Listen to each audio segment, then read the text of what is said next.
Is this like the tide has left and we're waiting for another high tide moment? Yes. Because it feels like MMT got gut punched. We did have an answer, but it wasn't heard. Yeah. The inflation narrative, we saw companies gouging. I never saw price controls have a serious hearing. I never saw a serious hearing about any of them. It was always going to solve it with interest rates, attacking labor. I never saw a serious conversation on inflation on the broader stage. Yeah. Whatever we managed to do with sending that one missile down into the Death Star, whatever that will look like when it came to deficits, whatever it looked like when it came to these other things, it didn't happen. And we have to Yes. work out, we have to do that post-mortem and understand. And I'm trying to make sure that we do have one for crypto, for fintech, for digital currency, the kinds of things that half of the Treasury Department, half of the Federal Reserve is spending half of their mental energy on today. I'm trying to make sure that we have got one ready for that. Not just me, my colleagues, and everyone we're working together. It's a team effort. Sure. But to your point, Isabella Weber was talking about price controls last year, and Stephanie and Pavlina and others were supporting her. But was there this sense in which the MMT canon got updated? I didn't see that in the Mosler white paper. So what is the sense in which individuals within the MMT community will go, well, I care about this. I worked on this. Yeah. But whatever that magic was that brought everybody together under this common framework that had us singing from enough of a common hymn book to not be individual fingers, but to be the strength of a closed fist.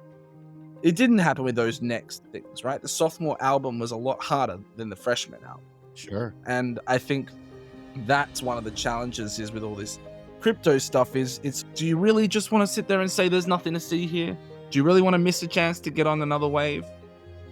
Is that really smart, or is that actually the opposite of smart? Right. And I have this problem.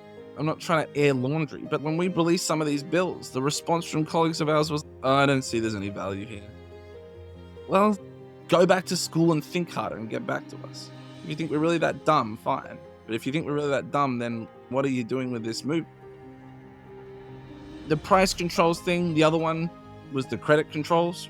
If it's not interest rates, but we still want to mess with private financial investment conditions, what do we do with that? Well, you can find it. You can find blogs that Bill has written. You can find it in Randy and Minsky. You can find it in Stephanie's book. You can find it in Dirk Bessemer and people over in the UK talking about credit controls.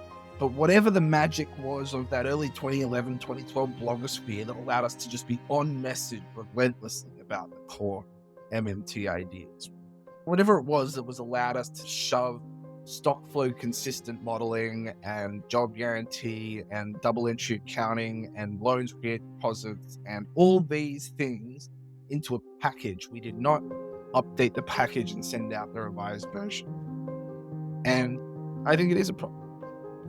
There was a moment when we had the conference in New York and we tried to bring in more explicit political actors, and we said MMT needs to be less white and less male. It needs to talk about intersexual stuff. And there was a lot of pushback saying, this isn't MMT, this is too political, MMT is just descriptive. And it was like, well, all right, you can choose to close that door, and suddenly everyone is going to go, well, so MMT is for right-wing Japanese politicians? Okay, cool.